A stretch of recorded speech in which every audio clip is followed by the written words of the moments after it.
Je suis ingénieur agri de formation et tu vois, aujourd'hui, je suis dans la finance. Donc, on peut se demander comment je suis pu arriver là. Bah, effectivement, c'est un peu un cheminement de vie professionnelle déjà.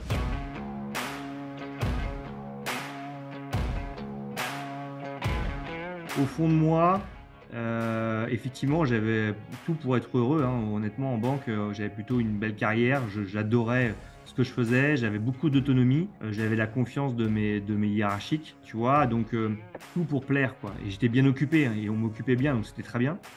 Mais au fond de moi, et c'est peut-être ça le plus important, il y avait quelque chose qui me grattait de plus en plus. Quand je dis qu'il me grattait, tu vois, faut pas vivre avec des regrets, on dit souvent, et ben c'est un peu ça. J'avais peur en fait de me dire, mais à un moment, si j'entreprends pas, je vais louper quelque chose dans ma vie.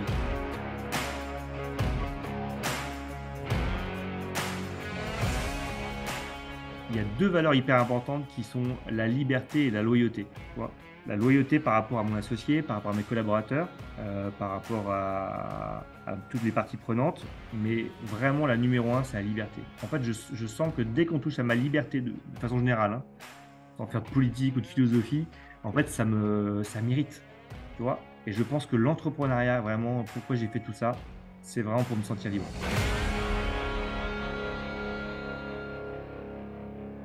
Salut Arnaud, comment vas-tu? Bonjour Damien, bah écoute, très bien, très bien, Ravi. content d'être avec toi. Yes, moi aussi ravi que tu aies accepté cette invitation pour cet entretien décalé. Du coup, tu vas passer sur le grill, on va faire l'entretien. Tu vas voir. C'est quand le dernier entretien que tu as fait d'embauche? Je passe plutôt des entretiens d'embauche à l'inverse, plutôt Yes. que moi-même. Le dernier, bah écoute, le dernier, ça doit remonter à ouais, peut-être il y a 15 ans, tu vois.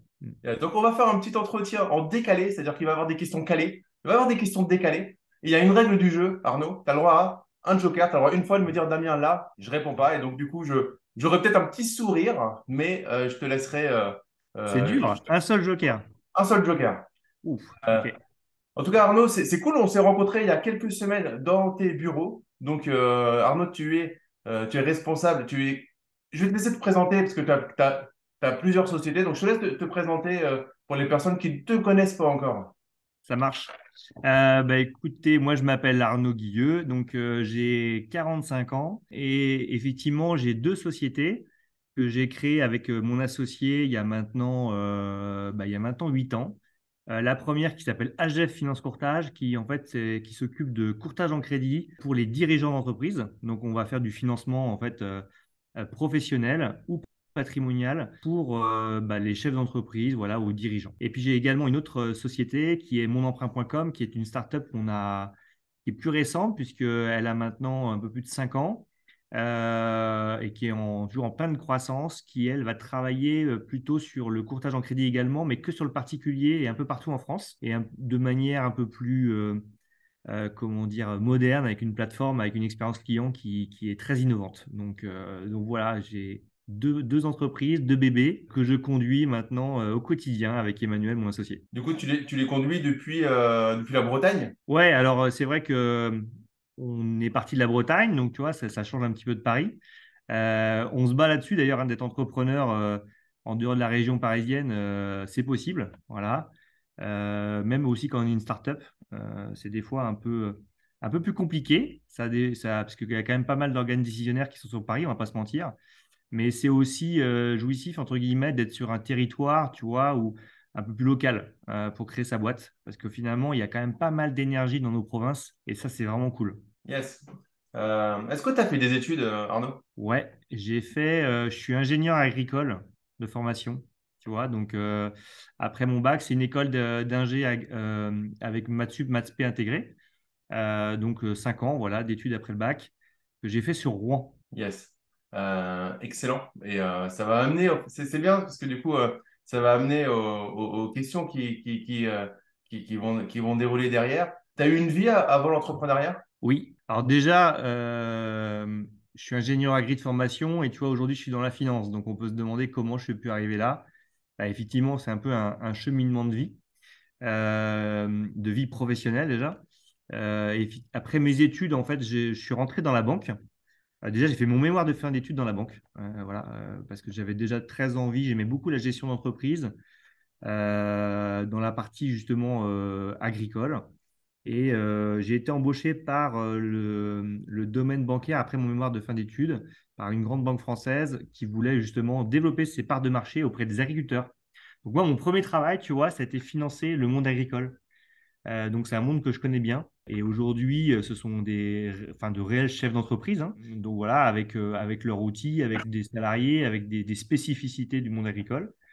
Donc voilà, j'ai démarré là-dedans, tu vois. Et puis, au fur et à mesure, globalement, j'ai continué quasiment pendant 17 ans en tant que cadre dans la banque sur plusieurs postes. Je ne sais pas si tu veux qu'on les détaille ou pas, mais qui m'a amené à un moment à me poser plein de questions. Mais voilà, j'ai eu pas mal d'évolutions au sein de la banque. Du coup, tu avais un parcours en banque de cadre ambitieux et bon, ce qui te faisait monter au fur et à mesure les différents postes avec des responsabilités qui ont été de plus en plus importants. Bah, Et ouais, c'est ça. En fait, pour aller très vite, donc chargé d'affaires agricoles. Après, j'étais directeur adjoint d'une agence bancaire. Après, j'ai fait l'école de management au sein du groupe. Donc pendant 6 mois, je remplaçais, tu vois, les directeurs d'agence et j'avais aussi une formation, hein, sur le management. Donc c'était plutôt bien, très intéressant, très très intéressant déjà sur soi-même et puis même en termes de formation et d'intervenants. Et puis j'ai pris la direction d'une agence bancaire, tu vois, de 12 personnes. Et puis après, j'ai pris une plus grosse agence dans le centre de Rennes, voilà, en Bretagne, où là, j'avais 18 personnes. Et puis, le dernier poste que j'occupais en banque, c'était directeur de secteur. Enfin, ils appelaient ça directeur d'unité territoriale. J'avais en charge 8 agences, en plus de la mienne, où j'avais 60 personnes sur le marché du particulier et sur le marché du professionnel. du coup, qu'est-ce qui fait qu'un jour, alors que sûrement que le poste d'après, c'était être directeur de secteur, ça doit exister, ça va être un truc dans le genre. Qu'est-ce qui fait que tu t'es dit, OK, c'est cool, ça fait 17 ans que je travaille là-dedans, et un matin, tu t'es réveillé, tu t'es dit, je vais monter ma boîte. Comment ça s'est passé, le cheminement entre le salarié à succès et l'entrepreneur, le bébé au final entrepreneur qui veut être un entrepreneur à succès? Ouais, c'est une bonne question parce que je pense qu'il y en a plein je pense, de nos auditeurs là, qui ont la même chose en tête. C'est une question qui est intéressante et qui est compliquée à la fois. C'est-à-dire qu'en fait, au fond de moi, effectivement, j'avais tout pour être heureux, hein. Honnêtement, en banque, j'avais plutôt une belle carrière. J'adorais ce que je faisais. J'avais beaucoup d'autonomie. J'avais la confiance de mes hiérarchiques, tu vois. Donc, tout pour plaire, quoi. Et j'étais bien occupé, hein, et on m'occupait bien, donc c'était très bien. Mais au fond de moi, et c'est peut-être ça le plus important, il y avait quelque chose qui me grattait de plus en plus. Quand je dis qui me grattait, tu vois, faut pas vivre avec des regrets. On dit souvent, eh ben, c'est un peu ça. J'avais peur en fait de me dire, mais à un moment, si j'entreprends pas, je vais louper quelque chose dans ma vie. Et je dis ça en rigolant parce que je m'étais dit, bah ouais, mais il y a une prise de risque. C'est évident que j'aurais pu rester dans mon bureau et continuer parce que tu vois, je m'occupais, j'étais rentré dans ce qu'ils appellent les cadres à haut potentiel. Donc c'est pour être dans les cadres de direction. Donc ce qui était très intéressant parce qu'on était aussi avec des gens plutôt brillants. On travaillait sur des sujets transverses. Donc ça te faisait réfléchir sur plein de sujets. Mais malgré tout, tu vois, au fond de moi, j'avais envie de prendre ce risque. Ce risque, à un moment, tu sais, tu dis, on se réveille un matin. Je pense pas qu'on se réveille un matin comme ça. Moi, c'était vraiment un cheminement long. Alors peut-être parce que j'étais banquier, tu sais, j'aime pas trop les risques. Peut-être qu'il me fallait ce cheminement, mais ça faisait trop longtemps que j'avais ça en moi. Voilà. Et puis, il y a un moment, il y a un alignement de planètes où, en fait, surtout pas envie d'attendre le poste de trop, tu sais, le poste où finalement, comme tu dis, à un moment, bah voilà, on continue à évoluer, que en banque, finalement, tes évolutions salariales, c'est à chaque changement de poste, hein. Sinon, c'est un peu compliqué. Mais finalement, tu vises plus que ça. Tu évolues enfin, plus tu montes et plus tu évolues avec aussi dans un monde un peu plus compliqué. Voilà, où finalement ta place, il y a pas mal de gens qui veulent ta place. J'ai pas envie de vivre un moment de frustration dans ma carrière, tu vois. Ça, je l'explique pas, mais et donc finalement, je voulais un peu partir. Si je devais le faire, je devais partir avant que je m'ennuie, voilà, ou que je sois frustré. Et donc, c'est aussi pour ça que pas mal dans mon entourage professionnel n'ont pas trop compris mon départ parce qu'ils disaient, bah, attends, il a tout pour. Enfin, voilà, il continue, il a une carrière croissante. Voilà, ils n'ont pas trop compris mon départ. Mais comme mon associé, parce que mon associé avait un peu dans le même sujet, avait le même sujet. Mais parce que je pense on était. Bah, je pense qu'il faut partir au bon moment. J'avais pas envie de partir fâché avec mon employeur, ça se passait bien. J'avais envie de le faire avec la banane, avec la vraie envie, tu vois, pour des bonnes raisons. Et puis après, il y a la réflexion, parce que la réflexion, c'est aussi de se dire, bah, ok, tu quittes un bon poste, mais tu prends plein de risques. risque financier. Quand tu entreprends, déjà, il faut savoir dans quoi. Après, tu as ton business model. Quand tu crées ta boîte, tu te dis, bah, est-ce que je vais pouvoir me rémunérer, quoi. Donc, tu as tes crédits, tu as ta famille, donc tu n'engages pas que toi non plus. Donc, c'est quand même un sujet important, quoi. Donc, globalement, quand j'ai pris tu vois, ma décision en me disant d'abord, il va falloir que j'y aille, globalement, ça m'a pris à peu près 6 mois avant d'envoyer le recommandé, quoi, quand même. Tu parlais d'un truc qui est important pour moi. Tu es marié, tu as des enfants? Je suis marié, ouais, j'ai 2 enfants, donc qui ont aujourd'hui 15 et 10 ans, mais du coup qui étaient en bas âge quand, tu vois, quand je me suis lancé. Et puis bah voilà, avec aussi des emprunts de ma maison, tout ça. Donc je veux dire, tu as aussi des engagements à tenir. On avait un niveau de vie qui était correct. Donc c'est pareil, tu te dis, bah, est-ce que tu peux faire la croix là-dessus, hein. Donc c'est pour ça que quand je te parle de décision, ça c'était ma décision, mais c'était une décision aussi d'abord la mienne, en me disant, bon, est-ce que tu es prêt? Donc moi je me dis, ok, j'y vais.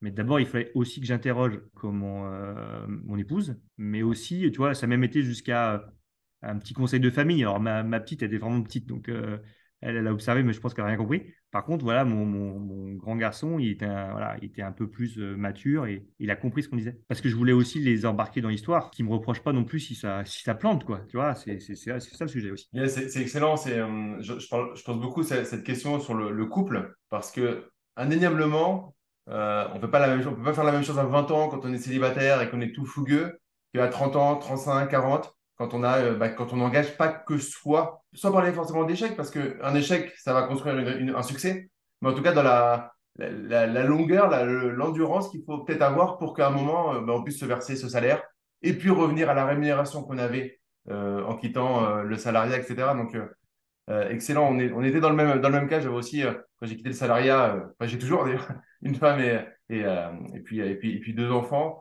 Mais nous, c'était un choix de vie parce qu'on a tous les deux quitté le salariat en même temps. Mais oui, T'es encore plus c'est pas courageux. long fleuve. Comment? T'es encore plus courageux. Alors, ouais, c'est courageux. C'est comme tu l'as dit, en fait, je me retrouve dans ce que tu dis. Mais après, c'est logique parce qu'on était dans des environnements très proches. Au niveau bancaire, j'étais dans un programme comme ça de relève. Et puis moi, pour la petite histoire, ce qui s'est passé, c'est que j'étais du coup très bien vu par mon directeur, le directeur au-dessus et le président. Et puis, ils sont tous partis dans un plan de départ volontaire. Et là, tu te retrouves avec de nouvelles personnes où tu repars à zéro, c'est-à-dire que tu n'es plus personne. Et limite, bah, comme tu étais bien avec ceux d'avant, et c'est pas forcément très tendance d'être bien avec les nouveaux, enfin que les nouveaux prennent les mêmes gens. Et là, j'ai compris qu'en fait, on était juste des pions. Et je me suis dit, OK, c'est pas grave, on va prendre le temps. Mais plus jamais. Plus jamais Hmm. je donne autant pour qu'au final, ça soit en fait, tu es plus responsable parce que dans ces grands groupes-là, en fait, on fait en sorte d'être bien vu, on fait bien son travail, mais on n'est qu'un pion. Il y a un changement hiérarchique et puis tu dois quand même refaire. Il y a beaucoup de politique dans ces grands Ouais. groupes. Alors là, je te rejoins complètement, Damien, mais je pense qu'il a fallu que je fasse cette démarche-là pour m'en rendre compte. En fait, je me pensais important pour le groupe. À mon échelle, hein, évidemment, je prends des Ouais. pincettes, hein, mais à mon échelle, je me pensais important. Et moi, je me souviens toujours mon beau-père qui me disait, non, mais d'abord, Arnaud, à n'importe quel niveau, t'es qu'un pion, t'es interchangeable, tout ça. Ouais, je l'entendais, mais je l'entendais pas finalement. Tu vois, je l'écoutais, mais je l'entendais pas. Et finalement, quand je suis parti, ouais, je me suis rendu compte de ça. Je me suis dit, bah oui, effectivement, il avait raison. Mais sauf que quand tu es dedans, tu t'en rends pas forcément compte et tu t'aperçois qu'il y a une vraie vie aussi en dehors du groupe et une belle vie d'ailleurs. Mais je reviens juste sur la partie, tu sais, familiale par rapport à ce que tu disais. Au-delà de l'échec et de la partie financière, qui est évidemment important, ça peut être des jets de tension, il y a aussi le sujet du rythme. Quand tu es chef d'entreprise, notamment quand tu te lances, enfin moi ça fait un moment que je me lance, mais je crois que le rythme est toujours aussi effréné. Mais c'est important aussi de se dire, voilà, bah, m'en veux pas si il y a des soirs tu me verras pas, tu vois, parce que il y a des réseaux, il y a des soirées, il y a des choses où il faut que je sois présent tôt le matin ou tard le soir ou tu vois le midi, mais on est sur un autre rythme. Je veux dire là, on est loin d'être 35 heures. Donc c'est aussi tout ça qu'il faut partager et aussi avoir l'aval de tout le monde, quoi. En tout cas, pour moi, c'était important. Ouais, tu as tout à fait raison. Alors après, moi, je vais encore plus loin que toi là-dessus, sur le fait que le problème, c'est qu'en plus, on aime encore. Je dis pas que quand on est salarié, on n'aimait pas ce qu'on fait, mais c'est vrai qu'à certains moments, il peut y avoir de la lassitude qui fait que quand tu es entrepreneur, tu es responsable de ta lassitude. Mm. Donc, quand tu vois que ça te lasse, tu fais en sorte soit de mettre en place des process, des systèmes automatisés, soit tu mets des gens à ta place sur les parties qui te lassent, mais t'es responsable. Tu peux exciter ton cerveau sur de nouvelles choses. Et en fait, moi, je me suis rendu compte, mais je sais pas si c'est pareil pour toi, c'est que des fois, si je me rends compte que s'il n'y avait pas de famille, je pourrais bosser sur mon 7 jours sur 7 sur ma société, des fois, quitte à me fatiguer. Mais c'est une passion en même temps que de travailler. moi, j'ai pas l'angoisse du vendredi soir. Et limite, le vendredi soir, le dimanche soir, là, je vais partir une semaine en vacances dans une semaine. Je sais qu'à la fin, je vais devoir travailler un peu. Et je vais prendre des livres de marketing, de business, de finance. Parce que sinon, mon cerveau, à un moment, il pète les plombs. En fait, si je suis en vacances pendant une semaine en mode plage, quoi, sans rien faire, par exemple. Je sais pas si c'est la même Ouais. chose. Après le rythme, c'est quelque part, c'est un peu toi qui le cadence. Bon, après, ça va dépendre aussi de la maturité de ta boîte et puis aussi de l'ampleur parce que évidemment, plus elle grandit, plus tu es staffé, donc plus finalement ton organisation, tu es plus maître quand même des choses. Hum, Quand tu te lances au départ, il faut que tu sois partout. Bon, après, moi, tu vois, 8 ans après, j'ai l'impression d'être aussi encore partout, même si j'ai du monde et heureusement qui me structure mes entreprises et qui m'aident. Mais c'est ça qui rend les choses intéressantes. Et là, pour revenir sur ce que tu as dit, c'est intellectuellement, c'est hyper intéressant. C'est que même tu es sur une petite boîte, même toi, je sors d'un grand groupe. Moi, ma crainte, c'était de me dire, mais ouais, ok, mais là, aujourd'hui que j'ai un grand groupe, j'avais une question. Hop, je décrochais mon téléphone, j'avais un service juridique, j'avais un service pour toutes les questions que j'avais. Et tu t'aperçois qu'en fait, quand tu es même une petite boîte, tu as toujours ça. C'est différent, parce qu'évidemment, c'est pas en interne, mais tu travailles du coup avec d'autres professions qui vont t'aider et d'autres chefs d'entreprise qui ont le même cas. Et moi, j'ai découvert ce monde de l'entrepreneuriat finalement avec d'autres chefs d'entreprise. Et là, tu t'aperçois qu'il y a beaucoup de bienveillance, il y a beaucoup de sollicitude, d'entraide entre chefs d'entreprise. C'est pour ça qu'on parle beaucoup de réseau, mais moi j'adore ça. J'adore c'est ce qui nous fait grandir, tu vois, et pas que dans ta boîte, même perso, dans les organisations de travail, tu vois, on échange beaucoup aussi. Et par l'entrepreneuriat, c'est vraiment une vie, honnêtement, qui est très riche, quoi. Et tu peux pas t'ennuyer. Voilà, honnêtement, tu grandis tous les jours, quoi. yes. Ça, je rebondis sur ce que tu dis par rapport à cette interview, par exemple. Je n'aurais pas pris l'opportunité de faire une interview si j'étais encore salarié parce que ça ne me serait même pas venu à l'esprit en étant salarié. Et quand tu es entrepreneur, en fait, tu as envie, par exemple, là, j'avais envie de faire un podcast avec des entrepreneurs. On s'est rencontrés il y a quelques semaines. Et ben, viens faire l'interview. Tu m'as dit, deal, on le fait. En fait, on a une ouverture sans s'en rendre compte qui est différente, qui est pas, est-ce qu'elle est mieux ou pas? Bon, aujourd'hui, elle ne m'est pas épanouie mieux. Maintenant, j'étais épanoui quand j'étais salarié. Mais en tout cas, il y a une ouverture qui n'a pas de limite, en fait, quand on passe effectivement de ce côté, de ce côté-là, du côté de l'entrepreneuriat. Parce que, comme tu l'as dit, en fait, tu es maître de fréquenter un réseau ou pas de le fréquenter. Quand tu es salarié, ben, tu dois quand même faire attention à est-ce que c'est bon pour ta boîte. En fait, est-ce que ta boîte t'autorise, par exemple, à aller dans un réseau? Tu peux pas aller dans un réseau sans demander la permission à ta DIRCOM ou à ta DRH, quoi. Ouais, tu as une vraie liberté. En fait, ton terrain de jeu, tu t'aperçois que ton terrain de jeu, il n'y a pas de limite. C'est les limites que tu vas te fixer, quoi. Ça, c'est ce que je me suis pris en pleine face très vite. Mais dans le bon sens, hein, quand je dis je me suis pris en pleine face. Mais vraiment, c'était une vraie surprise. Une bonne surprise aussi. Après, voilà, quand on se lance dans l'entrepreneuriat, enfin, moi, je vais te donner aussi mon expérience, que c'est aussi l'idée de ça, c'est quand tu es salarié, tu te dis, bah tiens, j'hésite aussi à me lancer. Moi, je sais que ce qui m'a beaucoup aidé, c'était faire un prévisionnel, parce que j'étais pas dans les chiffres, donc j'ai besoin de ça aussi pour me rassurer. Et puis de te dire, bah voilà, comment je me fais pour me rassurer. Et c'est vrai que je m'étais dit, bah tu vois, les premières années, prends pas de salaire. C'est-à-dire qu'en fait, j'avais essayé de préparer les choses pour globalement, aller peut-être pas 2 ans, mais 1 an et demi, j'avais de quoi subsister, entre guillemets, avec mon épargne si j'arrivais pas à tirer de salaire de ma boîte, quoi. Bon, finalement, les choses ont été beaucoup plus vite, mais ça me réconfortait. En tout cas, ça me rassurait. Ça, c'était important. Et juste un petit truc comme ça, qu'on pense peut-être un peu moins, mais ça, c'est l'ancien banquier qui parle, c'est que quand j'avais décidé, en fait, de me lancer en tant qu'entrepreneur, je m'étais dit, bah déjà, en termes de financement et en termes de crédit, tu vois, les banques, elles vont pas me financer avant 2 ans, quoi. Donc, en fait, avec mon épouse, on avait un sujet d'extension de la maison, tu sais, une chambre supplémentaire. Et je dis, bah, c'est le moment ou jamais. Donc, ça, c'est le premier truc que j'ai fait avant de lancer l'entrepreneuriat, c'est de demander un crédit, parce que j'étais encore salarié, pour faire ma petite extension, parce que je me suis dit, sinon, après, pendant 2 ans, on ne reverra pas au niveau des financements. Donc, ouais, pour la petite histoire, mais c'est des choses qu'on ne pense pas, mais voilà. Excellent, hein, c'est la base. Moi, juste, j'ai signé un immeuble juste avant, un mois avant de partir. C'était la base. En fait, c'est pas qu'on peut pas se revoir, c'est que, en plus, quand on travaille, pas se mentir, quand on a un CDI dans une banque, on a une rémunération correcte, on est très, très, très bien vu par les partenaires bancaires pour avoir du prêt. Et c'est vrai que quand on passe du côté entrepreneur, les 2 premières années, on passe du tapis rouge au tapis glissant. Donc oui, très très bon, très très bon, très très bon ce que tu viens de dire Arnaud, parce que en fait, il faut profiter à chaque moment. Vous allez quitter un truc, potentiellement du salariat, si vous êtes encore salarié et que vous voulez vous lancer.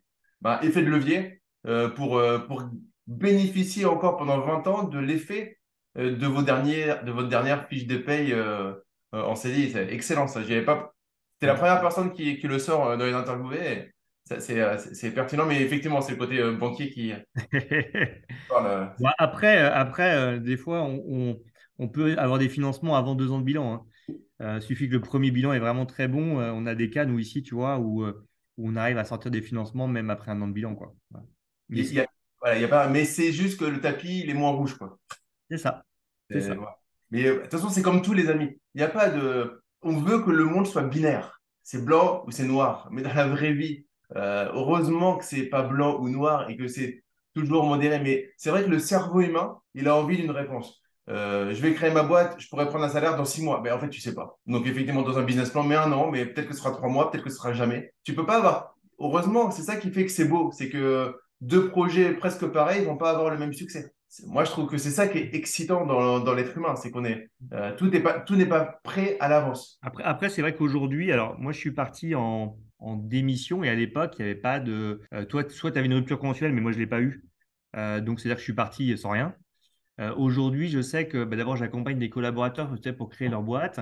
Aujourd'hui, tu as quand même des dispositifs c'est avec Pôle emploi pour créer la boîte, même en cas de démission, pour avoir, tu sais, son Pôle emploi pendant 2 ans. Donc, c'est plutôt pas mal. Alors là, moi, tu vois, j'ai 2 cadres qui ont fait ça. Donc, du coup, c'est pas Pôle emploi, mais c'est la partie cadre emploi, je crois, qui s'occupe de ça.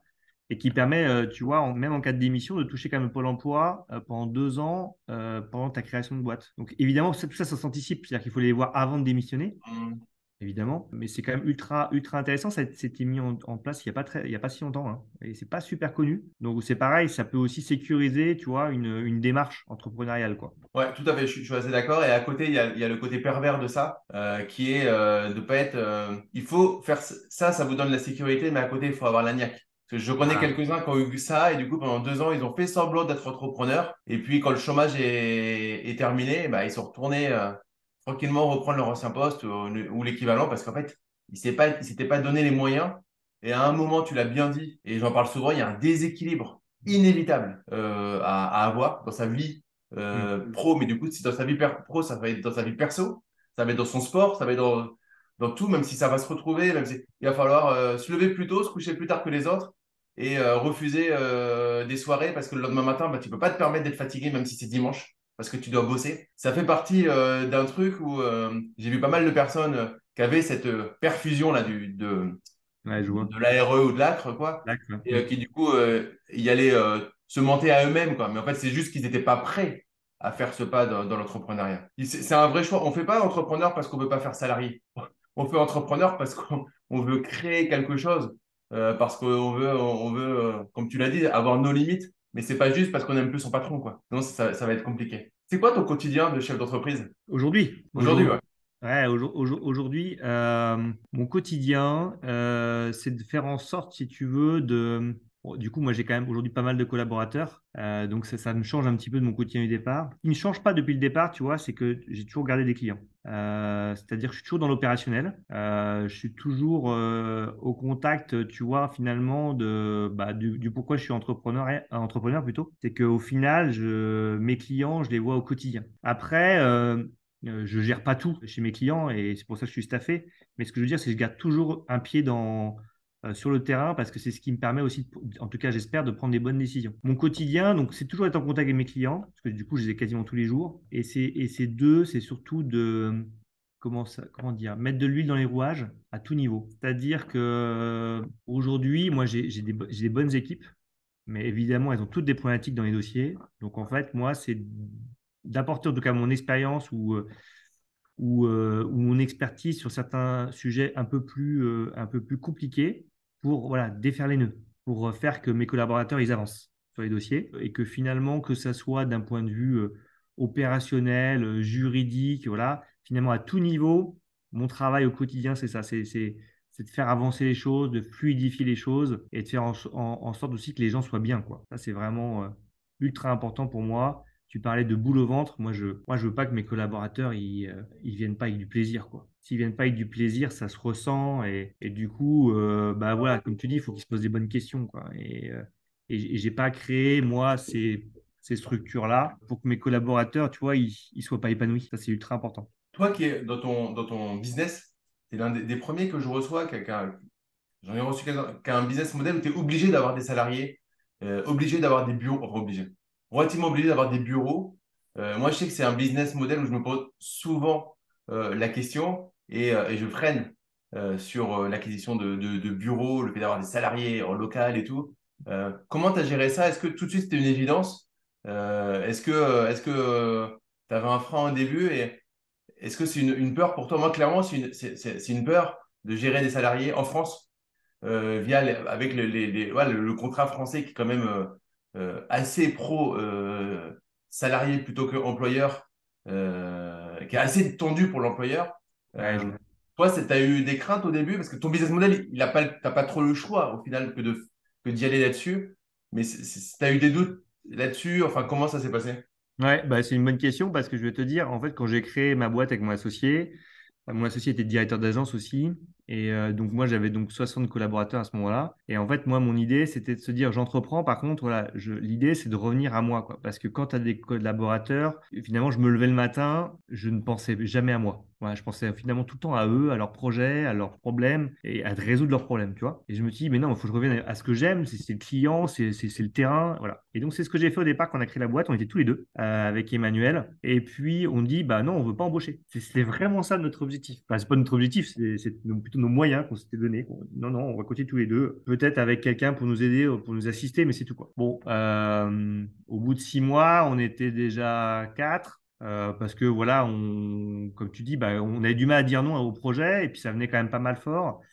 Et puis on a besoin du coup de gens qui nous assistent. Et puis voilà, et puis de 4 on est passé à 6 après à 8 à 10 et puis voilà, aujourd'hui, on doit être quasiment 40 plus 20 donc 60 en tout dans le groupe, là, tu vois. Donc, c'était pas en tous les cas, comme tu dis, un objectif ou une obligation. C'est juste que on n'avait pas envie de refuser le travail. Après, c'est pas le même travail quand tu es tout seul. Ça, c'est certain. Moi déjà, j'adore avoir un associé parce que du coup, on discute de pas mal de problématiques. Alors, c'est aussi le revers, hein, tu sais. J'ai connu pas mal, moi, dans les financements de chefs d'entreprise avec des associations qui se passent pas bien, oui, c'est ça. Là, c'est compliqué. Bon, là, moi, ça se passe bien, donc tant mieux.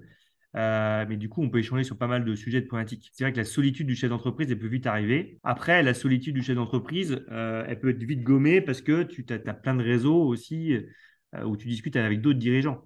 Donc, bon, toi, je pense que si tu as envie d'être seul, tu seras seul. Par contre, si tu n'as pas envie de l'être, tu ne le seras pas. Il y a vraiment, c'est sur aucun sujet. Après les collaborateurs, bah, plus tu as de collaborateurs et plus tu as d'embêtements, hein, on va se dire les choses, hein, ça c'est assez certain. Au niveau RH, au niveau là, c'est pas le même métier. Après, honnêtement, je ne le vis pas pareil. Aujourd'hui, tu vois, j'ai quasiment autant de même nombre de personnes et je le vis pas de la même manière parce que les recrutements, j'ai choisi. Les valeurs, le sens que je veux donner, c'est nous, avec mon associé, qui le donnons. Et ça, c'est du quotidien. Donc, en fait, au final, je ne vis pas du tout de la même façon, quoi. C'est pas qu'ils n'ont pas d'emprise sur moi, mais voilà, je me sens libre comme j'espère eux se sentent libres, tu vois. Ouais, c'est différent entre être le chef de 60 collaborateurs et être le directeur d'un département. Tu as encore des strates au-dessus et tout. Mm. Excellent. Non, parce que est-ce que dans ton métier, tu aurais pu continuer à grossir? Parce que moi, j'ai des équipes, par exemple, mais via des agences, via des sociétés, etc. Et je me pose régulièrement la question d'internaliser. C'est pas le fait d'avoir des équipes ou pas, mais d'internaliser ces ressources. Et à chaque fois, je suis refroidi. Après, j'ai un frère qui est spécialisé en droit des sociétés, si tu veux, donc il me raconte des grosses galères et compagnie, voilà, avec des salariés quand ça se complique. Peut-être que c'est ça aussi qui me refroidit, mais toi, est-ce que dans ton business, dans ton activité, ça aurait été possible d'avoir un système externalisé, c'est-à-dire une croissance, mais avec des collaborateurs, entre guillemets, externes? Bah, en fait, si tu veux, moi, dans mon métier dans le courtage en financement, autant sur la partie AGF, la partie dirigeant, non, parce que en fait, je suis obligé d'embaucher moi des courtiers, je ne peux pas l'externaliser à quelqu'un d'autre. Par contre, autant mon emprunt, c'est exactement ce que j'ai fait. C'est-à-dire que mon emprunt, c'est une start-up, donc ça veut dire que j'avais besoin de développeurs informatiques, j'avais besoin de gens qui soient dans le web marketing, dans les stratégies digitales. Et ça, honnêtement, au départ, je n'avais pas les moyens de les internaliser. je ne vais pas prendre le risque non plus, faut être clairement les choses. Donc, j'ai travaillé des professionnels sur toutes ces parties-là et j'ai mis 3 ans ou 4 ans à internaliser toute cette partie-là. Hein. La partie développeur, aujourd'hui, c'est chez moi. La partie web marketing ou communication, c'est chez moi. Est-ce que je regrette ou pas de ne pas l'avoir fait avant? En fait, tu as les avantages et les inconvénients. Évidemment, comme tu disais tout à l'heure, c'est pas blanc ou noir. Ce qui est sûr, c'est qu'aujourd'hui, je l'aurais fait plus tôt parce qu'il y a un truc quand même quand tu externalises. Alors après, je ne veux pas généraliser, mais je vais te prendre mon expérience. C'est quand même que le gars, quand il se lève le matin, est-ce qu'il résonne pour toi ou est-ce qu'il résonne pour sa boîte, quoi. D'accord? Et moi, en interne, je vois bien la différence. Mes développeurs ou mon web, ceux qui s'occupent du web marketing chez moi, ils se lèvent le matin pour moi, pour ma boîte et pour sa boîte, tu vois. Ouais, Et excellent. ça change vraiment tout. Je suis pas, voilà, il est 100% pour nous. Il n'a pas, tu vois, 100 clients à gérer dans la semaine et donc du coup, il faut qu'il morcelle son temps, même s'il est expert là-dessus, quoi. Et c'est un peu ça que je reproche un peu aux prestataires, mais c'est pas reprocher, c'est juste c'est différent. Les prestats sont très pointus, vont apporter quelque chose certainement de mieux, mais par contre, ils ne peuvent pas remplacer quelqu'un en Ouais. interne chez toi. Excellent. C'est excellent ce que tu viens de dire. Ça fait partie vraiment des sujets que je me pose. C'est-à-dire que quelqu'un qui bosse chez toi, effectivement, il a que toi en client et c'est ton client, c'est lui. Mais il y a un autre truc, et tu en as parlé, c'est tout ce qui est veille. C'est-à-dire qu'une agence digitale que tu prends, par exemple, sur du web marketing, elle a une veille qui, pour moi, en fait, elle s'oblige à être en veille. Et il y a un truc, moi, qui aujourd'hui fait pencher la balance de ce côté-là. Mais je me pose régulièrement des questions et pourtant ça me coûte très cher. C'est le fait que si ça marche pas à un moment, il a une obligation de résultat pour que ça marche, pour que ça continue à travailler. Le salarié, mais je sais pas, du coup, je suis intéressé d'avoir ton point de vue. On n'est jamais dans ces questions-là, mais c'est très intéressant. Le salarié, à un moment, si ça marche moins bien, bah, tu te le colles quand même, quoi. Bon, tu te le colles, oui et non, hein. Ce que je veux dire, c'est qu'un prestat, c'est pareil, il a son contrat. Donc, je veux dire, si tu n'es pas content du prestat, bah, très bien, mais sauf que tu finis quand même ton contrat jusqu'à la fin de sa date, tu vois ce que je veux dire? Donc, tu es un peu lié quand même malgré tout. Si tu as les résultats avec le prestat, c'est top, hein, et tant mieux, c'est-à-dire que tu as bien choisi. Après, si tu es content moyennement, pour moi, ça ne va pas. Tu vois, donc, et c'est pareil avec ton salarié. Si ton salarié, l'avantage, c'est que tu vas pouvoir le manager, tu vas pouvoir l'objectiver de façon un peu plus, peut-être plus fin, puisque tu auras une approche aussi quotidienne avec lui. Donc, il va pouvoir faire des missions beaucoup plus, je pense, poussées et beaucoup plus transverses, tu vois, qu'un prestat que tu vas voir finalement peut-être que faire un bilan qu'une fois par mois ou un truc comme ça, quoi. Après, bah, si ça se passe pas bien avec ton collaborateur, enfin, non, moi, je suis désolé. Là, c'est aussi la transparence qui va dans les deux sens. C'est qu'il a le droit d'être exigeant avec toi, mais tu as le droit d'être exigeant avec lui. Donc, si à un moment, ça ne le fait pas, bah, il faut se quitter. Et malheureusement, moi, ça m'est arrivé. Voilà, après, c'est pas parce que tu fais ça que tu es forcément en mauvais terme. C'est juste qu'à un moment, tu essaies des choses, tu l'accompagnes, tu l'aides, mais ça ne le fait pas. En fait, ça ne sert à rien de continuer. Tout le monde va être mécontent. Moi, parce que j'aurai pas de résultat, et lui, parce qu'il va bien voir qu'il n'arrive pas à être à la hauteur, il va pas pouvoir s'épanouir dans ces sujets, il va me voir, je suis pas content. Donc au final, c'est pas un cercle du tout vertueux. Donc non, aujourd'hui, on a beau dire que les CDI, tout ça, ça protège, évidemment, ça protège. Mais je pense qu'à un moment, c'est aussi le bon sens de se dire, bah, faut qu'on se quitte, quoi. Excellent, ouais, Enfin, c'est moi, plein de j'ai bon toujours sens. misé sur la communication, la transparence, tu vois. On n'est pas à l'américaine où, tu vois, tu dis, hop, demain, maintenant cet après-midi, tu fais tes cartons et tu t'en vas. Non, on n'est pas du tout. Enfin, moi, c'est pas mon approche. C'est une approche plus parce que j'estime que si je l'ai recruté et que ça fait pas l'affaire, c'est aussi ma responsabilité. C'est-à-dire que j'ai mal recruté. C'est Mm. pas que de la faute à lui, enfin, c'est la faute aux salariés, aux collaborateurs. Donc, l'idée, c'est aussi de l'accompagner pour que voir est-ce que déjà il a les bons outils, est-ce que déjà on lui a bien précisé ses missions, tu vois, et puis de le recadrer s'il faut. Et puis, là, par contre, si à un moment, tu vois, tu tentes, tu retentes et que ça marche pas, bon, il faut se poser les bonnes questions des deux côtés, quoi. Yes, excellent. Quelle est ta meilleure compétence pour réussir dans le poste d'entrepreneur? Ah la vache. La meilleure compétence, moi j'aime les gens. C'est peut-être con à dire, hein, mais tu vois, j'aime les gens et c'est peut-être pour ça que d'ailleurs avec mon associé, on a aussi recruté alors qu'on voulait plus. C'est qu'au final, on a besoin de cet échange-là avec les collaborateurs. On aime bien cette ambiance de travail qu'on a créée. Et j'aime bien discuter, tu vois, avec, même si c'est des problèmes, tu vois, avec les clients, avec les partenaires, avec les collègues, avec mes mandataires. Et en fait, c'est aussi là où je m'enrichis des gens. Et je pense que bah, si tu n'aimes pas les gens, c'est quand même compliqué d'être, alors, je sais pas si d'être chef d'entreprise ou d'être entrepreneur, tu vois, parce que tu es en lien toujours avec des gens, tu vois, tu as besoin d'eux. Et peut-être qu'ils ont besoin de toi, mais moi, je trouve que c'est celle-ci qui me fait, en tout cas, qui me fait le plus progresser, quoi. En tout cas, j'ai besoin. C'est-à-dire, si on me l'enlève, enfin, pour répondre à ta question, si on me l'enlève, ça, tu vois, si j'aime pas l'humain, tu vois, de façon générale, ou je me méfie trop, ou j'ai du mal à faire confiance, bah, je pense que là, ce serait quand même compliqué de faire mon métier. Yes, excellent. Je sais pas si ça répond à ta question, mais Ouais, ben, qui me ça vient, répond. tu vois. Mais en tout cas, moi, je trouve ça excellent puisque, de toute façon, à un moment, si tu ne donnes pas envie aux gens de travailler avec toi, s'il n'y a pas un truc derrière le côté transactionnel d'un salaire d'un côté, mais c'est la même chose avec les clients. Au-delà de la relation commerciale, j'aime à dire, il y a une relation humaine qui doit vivre, quoi, qui doit se créer. Donc, ça me parle, en tout cas, c'est excellent. Et à l'opposé, c'est quoi le défaut que tu as le plus de mal à gommer? C'est pas de la dispersion, mais en tous les cas, je veux être un peu partout dans dans ma boîte. Ce qui fait que j'ai plus de mal à être présent longtemps sur un sujet. D'accord. Parce qu'en fait, bah, j'ai tellement de sujets transverses bah, que je suis obligé, alors, non pas de papillonner, parce que ce serait pas le bon terme, en tout cas, alors, j'espère pas. Mais en tous les cas, je m'éclate dans tellement de domaines que je veux tout explorer. Mais du coup, j'ai peut-être plus de mal à être focus, tu vois, sur un sujet que j'ai de façon opérationnelle, à rester dans.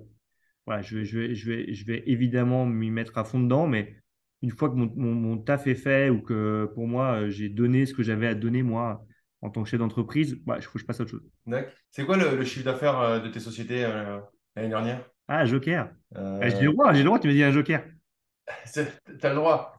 Alors, Euh, j'ai pas de sujet de chiffres, mais en fait, comme je sais que je suis quand même regardé un peu par mes concurrents, je veux pas leur donner tu vois, j'ai jamais communiqué dessus. yes. Ce qui m'intéresse toujours, c'est la réaction qui va avec le Joker ou avec les questions. C'est toujours sympa. C'est quoi ton why? Pourquoi tu fais tout ça aujourd'hui? C'est une bonne question. Ce qui est certain, ce qui m'a poussé, c'est que, comme je te le disais, enfin, je vous le disais tout à l'heure, c'était que j'avais ça au fond de moi. Donc, je voulais pas vivre avec un regret. Donc, le why, il est vraiment là. C'est que je voulais vraiment tester l'entrepreneuriat. Mais l'entrepreneuriat, je sais même pas pourquoi, tu vois. C'est juste que c'était au fond de moi. J'avais vraiment un sentiment de se dire, il faut que j'essaie ça. Aujourd'hui, je sais pourquoi. C'est que tu vois, dans les valeurs qu'on a, tu sais, je parlais que j'aimais l'humain, mais en fait, autour de l'humain, c'est les valeurs finalement que je cherche et que j'essaie de véhiculer. Il y a deux valeurs hyper importantes qui sont la liberté et la loyauté. Tu vois. La loyauté par rapport à mon associé, par rapport à mes collaborateurs, par rapport à toutes les parties prenantes, mais vraiment la numéro un, c'est la liberté. En fait, je sens que dès qu'on touche à ma liberté de façon générale, hein, sans faire de politique ou de philosophie, en fait, ça m'irrite, tu vois. Et je pense que l'entrepreneuriat, vraiment, pourquoi j'ai fait tout ça, c'est vraiment pour me sentir libre. Ouais, excellent. On se rejoint là-dessus du coup, parce que je dis souvent, mon but là-dessus, c'est juste de pouvoir dire entre guillemets merde à qui je veux, parce que c'est moi qui décide de ce que je veux mettre en place. Donc c'est la liberté, excellent, excellent. Est-ce que tu lis? Pas beaucoup, pas assez. Enfin, ce sera un jugement, mais est-ce que tu aurais trois livres à nous Là, c'est donner? mon jugement à moi. Est-ce que tu aurais trois livres à nous donner, ou au moins un? Bah, moi, j'aime bien tout ce qui est un peu ésotérique, tout ça. Donc là, ça remonte un petit peu en termes de livre, mais je sais pas, ça m'a marqué parce que je l'avais lu avant de voir le film. Ouais, je crois ça. C'était dans ce sens-là. C'était le Da Vinci Code. J'adore ça.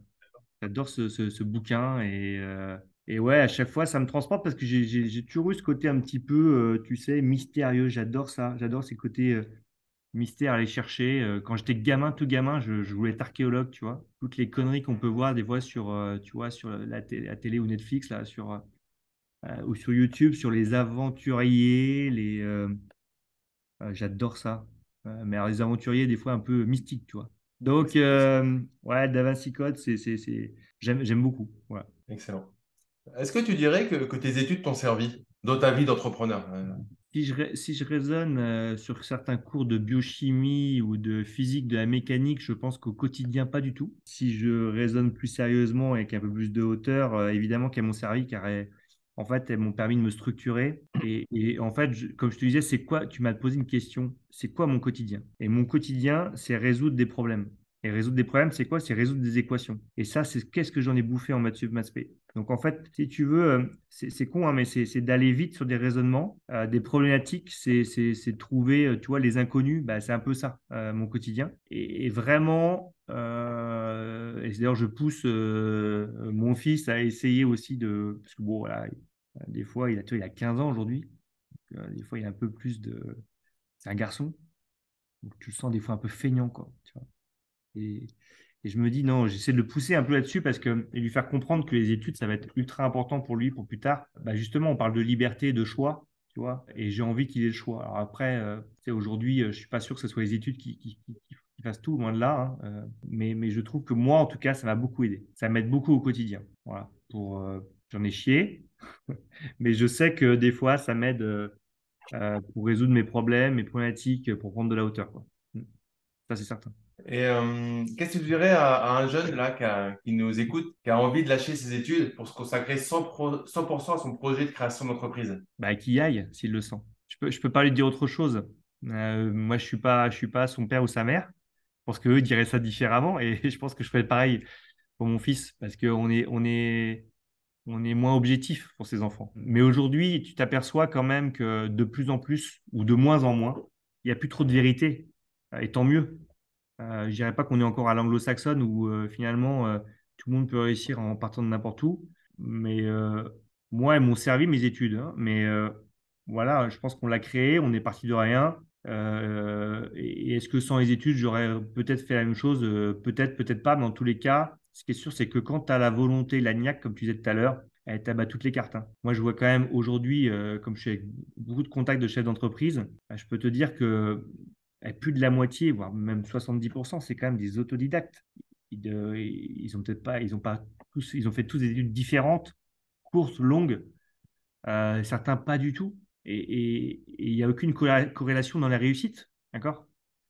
C'est qui ils sont, comment ils se sont construits eux-mêmes. Parce que, ok, tu t'as pas fait d'études, est-ce que c'est une tare aujourd'hui si tu as la niaque, si tu arrives à te cultiver perso? Tu as vu aujourd'hui les outils que les jeunes ont, tu vois, pour ça, bah, et que nous aussi on a d'ailleurs. Avec Internet, avec les tutos, tu peux être expert, enfin, pas partout, mais très vite si tu as un peu de courage, d'envie. Et certain, ce qui ne change pas, c'est le travail. Ça, par Yes. contre, ce qui est certain, c'est le travail. S'il y a bien quelque chose que j'essaie en tout cas de faire passer, c'est que tu n'as rien sans rien. Il y a peut-être des choses qui sont plus faciles, mais en tous les cas, il y a toujours les performances, c'est toujours une compétence par la motivation et le travail. Voilà, ça a toujours été, ça sera toujours le cas. Et je pense que bah, si tu as un peu moins de compétences, mais tu as plus de travail et plus de niaque, bah, tu y arriveras. Ça, j'en suis certain. Et tu sais, tu parlais de sens, hein. Le sens, aujourd'hui, et encore plus dans les jeunes générations, ont pris plus de place, et tant mieux. Parce que voilà, pourquoi tu fais ça? Pourquoi tu travailles? C'est quoi la place de ta société ou ta place, toi, dans la société? Bah, ça, je crois beaucoup à ça. C'est-à-dire que qu'est-ce que ton entreprise est fait pour au-delà d'embaucher et tout ça, qu'est-ce qui est fait pour la société? Qu'est-ce qui contribue à faire? Et je pense que tout ça, ça donne du sens à te lever tous les matins, tu vois, aussi, quoi. Donc, pour revenir à ta question sur les études, moi, j'aurais tendance à dire, je crois qu'il n'y a pas de règle aujourd'hui, hein. C'est le boulot, c'est la niaque, la motivation. C'est Après, clair. tout est possible. Alors, comme je te disais, avant qu'on commence, je t'avais donné le pourquoi de ce podcast, c'est que j'écoutais beaucoup de podcasts moi-même quand je prenais le métro à Paris avant d'arriver au bureau. Et puis, je remettais les écouteurs au fond du sac et j'allais à la première réunion. Et tu as connu ça aussi, première réunion, deuxième réunion. Et au final, tu as fait une journée avec des gens qui se sont parlé en réunion pour se faire plaisir. Je généralise un peu, mais c'est quand même ça à 50%. Et qu'est-ce que tu dirais de quoi la personne là, qui nous suit, qui a écouté tout le podcast, donc il est super motivé, il a envie de se lancer dans l'entrepreneuriat, mais comme je te dis là, il va retirer ses écouteurs et il va mettre ça dans son sac, il va retourner à son boulot, et puis du coup, bah, la motivation elle va redescendre. Qu'est-ce que tu lui dirais là? On arrive à la fin du podcast pour qu'il peut-être ait le déclic pour se lancer. Mais bah justement, si tu en as marre des réunions hein, ou des réunionites, comme tu parlais, Damien, tu vois, bah lance-toi parce que honnêtement, quand tu as parlé des réunions, moi je me suis retrouvé parce que j'en avais marre d'avoir des réunions sur réunions. Je dis pas qu'elles sont pas toutes utiles, mais à un moment, tu vois, moi je vois, moi mes réunions elles durent un quart d'heure, 20 minutes. Voilà, et c'est bon quoi, c'est pas 2 heures. Donc, donc c'est marrant que tu dis ça parce que moi, ça a été un sujet de motivation, tu vois, pour me lancer.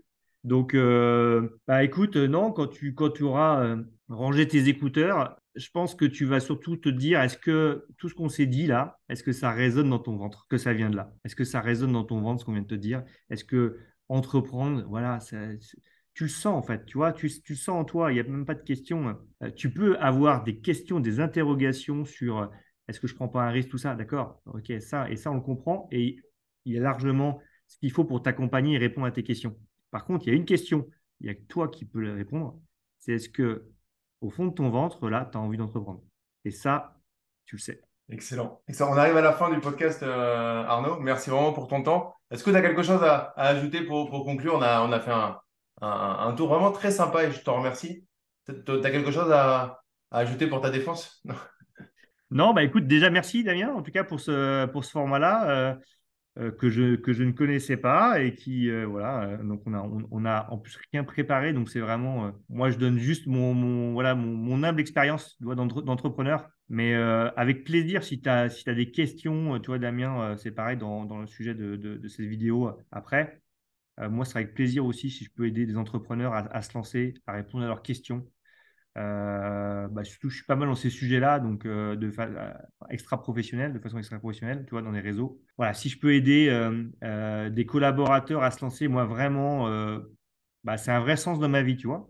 On parlait, là, c'est pas du business, hein, c'est à côté, mais ouais, si je peux aider, parce que quand j'ai pris ma décision, il y a quand même quelques chefs d'entreprise, tu vois, que je pense, que je vois leur visage, quand j'ai commencé cette interview avec toi, parce qu'ils ont été un peu déterminants, voilà, ils ont été rassurants et ils m'ont dit d'y aller aussi, tu vois, ils m'ont conforté dans le fait d'y aller. Donc je pense que c'est aussi ça, c'est de se dire, bah, va voir deux, trois chefs d'entreprise que tu connais autour de toi, tu en connais obligatoirement, et dis-leur, tu vois, ce que tu as dans le cœur, et tu vas voir ce qu'ils vont te répondre. Je pense que ça, c'est aussi important de s'entourer de ça. Donc, merci à toi, Arnaud, c'est top. Si vous avez du coup des questions, mettez-les en commentaire. Mettez-nous, n'hésitez pas à faire un truc qui est génial, ça vous prend 2 secondes. C'est vous abonner. Si vous êtes sur YouTube, si vous êtes sur votre podcast, sur le podcast, à nous mettre un like, à nous mettre un avis 5 étoiles sur le podcast, parce qu'en fait, tout simplement, vous, ça prend 2 secondes, allez, 15 secondes, et nous, ça nous permet de monter dans le référencement et d'apporter cette valeur au maximum de personnes. Donc, ça vous prend un petit temps, faites-le maintenant, parce que ce que vous reposez à plus tard, vous le ferez jamais. Et merci en tout cas Arnaud pour ton temps, parce que c'est la ressource la plus précieuse. Merci pour la valeur que tu as donnée dans le podcast. Et puis nous, on reste en contact. Et vous, je vous dis à très très vite pour une prochaine émission. Merci Damien, bonne journée à tous.